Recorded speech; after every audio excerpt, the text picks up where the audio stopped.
Welcome to Mac and PC Prime Video. Today in this video, we are going to have a complete look at this super affordable budget CPU cooler, which comes from ESPORTS ICE C200 V2, the CPU cooler.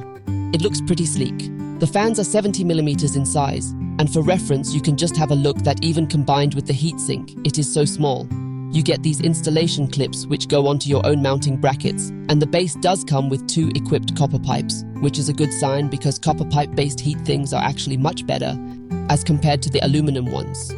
And the fine are made up of aluminum, which does not feel so good in quality, but they are just fine. They just do the job. The fan, it's a 70mm one. It comes with RGB, and the connector is a 3-in-1, which goes straight to your motherboard.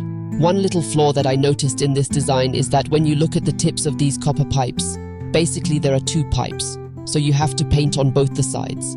You can see that the tip looks a bit incomplete, or maybe it has not been constructed properly, so that's not a problem. But that is just a flaw with the construction design. Another thing that you must know in case you are buying it, that the fan is not permanently fixed onto the fins.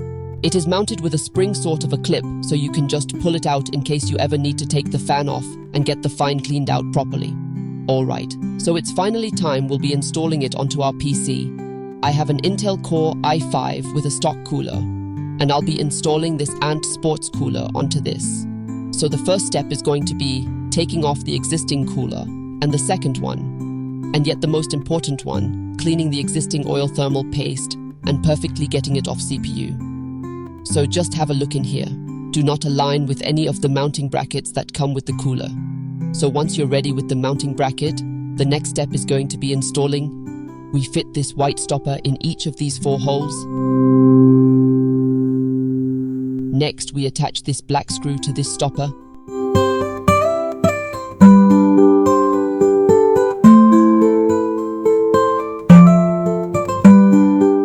Make sure that you take this protective film off the base. Once done, you are now actually ready to go and install it. So now comes the most challenging part. You can see these 2 clips on both the sides of the cooler. These will basically go onto the hooks that are present on your mounting brackets for the Intel-based mounts. Get these clips locked on, so it took me a bit of time, but in the end it was finally done. And yes, don't forget to connect the power cable for the fan. So yes, we are done with the installation and turning on the PC. Just lights everything up to life.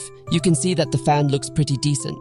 One thing that you should know, that the RGB is not customizable, so it's just fixed in place, and controlling the fan speed is not feasible. Comes the default with the CPU cooler itself.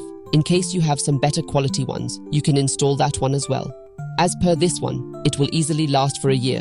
You don't need to replace it for at least 12 months, and after that you can simply head over and install if you CPU cooler in place.